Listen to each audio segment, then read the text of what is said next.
Hello and welcome to my channel, Blue Snakes and More. Today we're going to be talking about Jason Voorhees. So please like this video and subscribe to the channel. And for more videos like this, also watch my other house channel, A&A Snakes and Stuff. My youngest son's channel, Henny's Toys and Games. Or my oldest son's channel, Little Chris 10.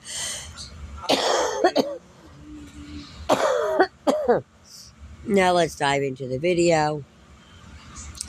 In an epic horror franchise comic book crossover, the father of Jason Voorhees managed to make his Friday the 13th debut without anyone noticing. One long-standing question on every Friday the 13th fan's minds has been this: what happened to Jason's father?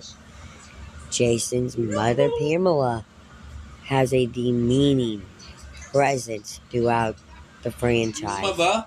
Even after she dies, yet his father barely gets mentioned. No, not that. We recording? Yeah, now let me finish. Do you know the Muffin Man? The Muffin Man!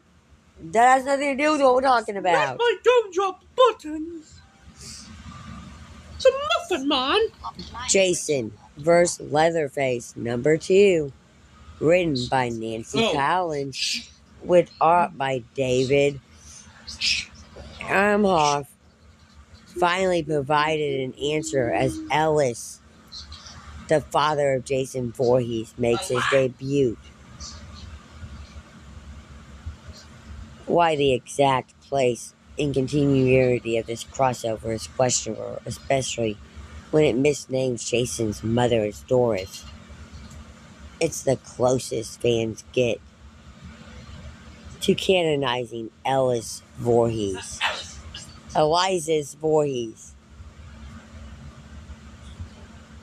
At the very least, the character's role in the crossover provides some additional context for how he might appear in future Friday the 13th film instruments.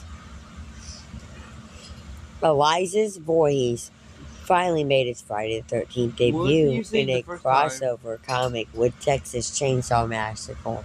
You didn't say Eliza the first Jason vs. Leatherface, number 2, written by Nancy Collins.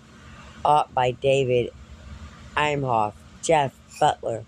You said Steve Montana, Renee Wintersletter, and Electra Cannon. Wintersletter? What was that? In Jason vs. Leatherface, number 2.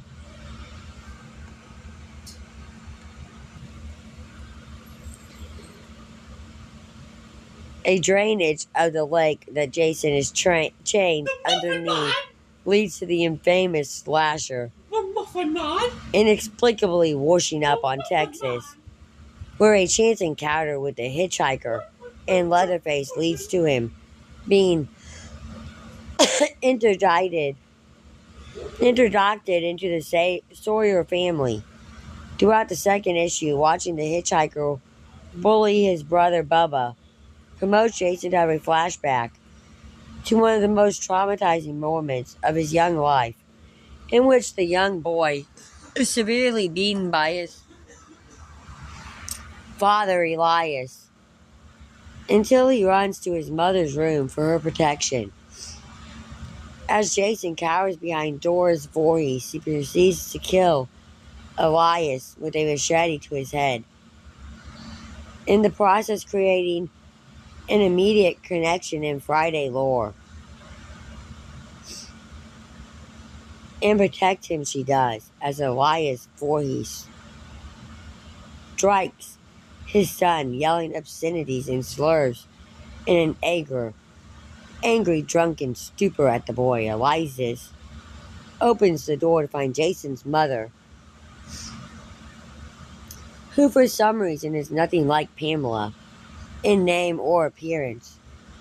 As Jason cowers behind Doris Voorhees, she proceeds to kill Elias with a machete to his head, in the process creating an immediate connection to Friday lore, serving to explain why Jason seems so attached to using machetes to kill.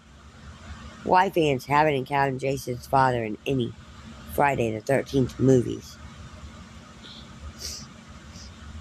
Jason's father has become something of a legend in the space of the Friday the 13th franchise, not in a glorified sense, but a legend as in there's doubt if the man ever existed at this point. It is extremely rare for the man to be mentioned at all in the franchise, particularly the movies.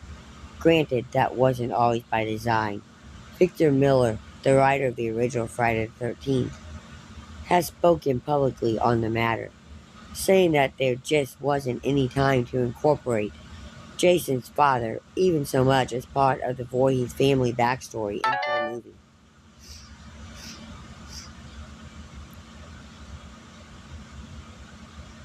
More often than not, Elias is portrayed as abusive to Pamela Voorhees, usually abandoning the family as a result of Pam's obsession with her son. As a result, the mystery of Elias Voorhees has developed a life of its own in many ways, particularly as to how different forms of media explain both the character and his absence. More often than not, Elias is portrayed as abusive to Pamela Voorhees, usually abandoning the family as a result of Pam's obsession with her son, or alternatively, the obsession manifests as a result of his departure. Friday the 13th, the game, for example, suggests that Pamela used Elias to escape an abusive relationship, only to find out Elias himself was abusive. It's worth noting that Mr. Voorhees was meant to make an official on-screen debut in Friday the 13th, Part 6, Jason Lives. He was originally written into the movie, but his scenes never made the final production, and this were never filmed. Although the deleted scene is recreated through storyboard art and the voice of Bob Larkin in the role for the movie's DVD special features, Jason Lives, would have dictated Elias in a more synthetic role, playing Martin, the caretaker to care after his wife and son's grave, only to be horrified to learn later is missing from his. Another Friday the 13th comic took direct inspiration from Jason vs. Leatherface.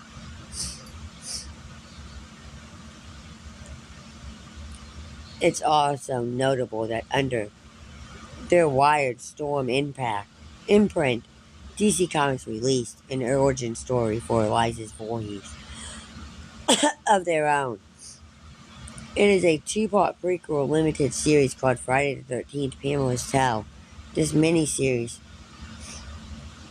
recontexts Pamela picking up Hitchhiking Annie as the then off-screen killer in the first movie, giving Pam someone to tell her origin story to on the drive to Camp Crystal Lake. The story flashes back to September 1947 in Kansas, Ohio, as Elias Voorhees arrives home to his new wife. In Pamela's Tale, Elias is an abusive minor who would regularly batter and assault Pamela Voorhees.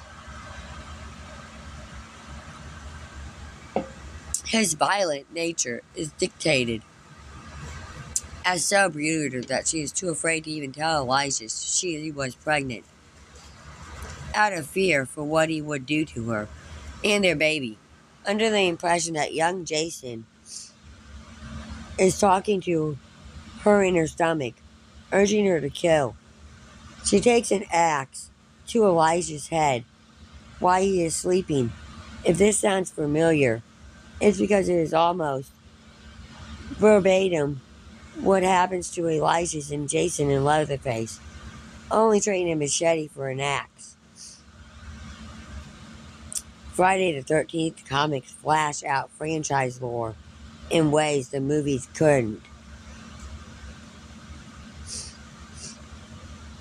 What makes this so noteworthy is that remnants of this 2007 origin story seem to have carried over from that scene in the 1995 crossover comic Jason vs. Leatherface.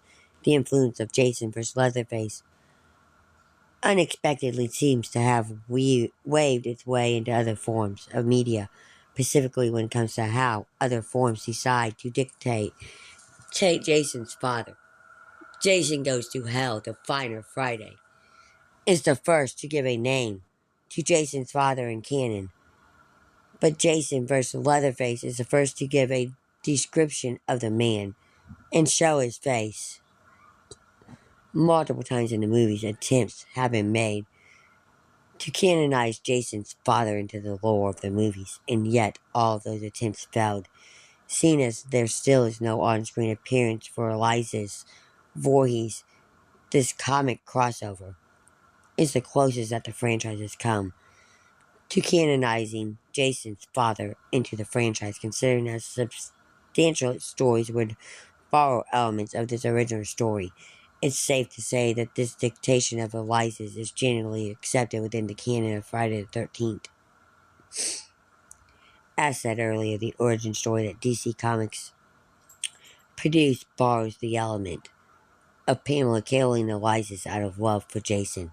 In fact, just about all Friday the 13th media takes the stance that Eliza's, in some way or another, was abusive either to Pamela, Jason, or both, since this appears to be the earliest dictation of Eliza's Voorhees. It's hard to argue against the ideal that so many of these stories were inspired by Jason vs. Leatherface, which says a lot.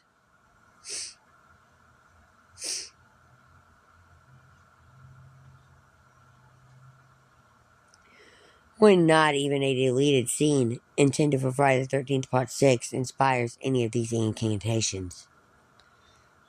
Thank you for watching this video and peace out till the next one.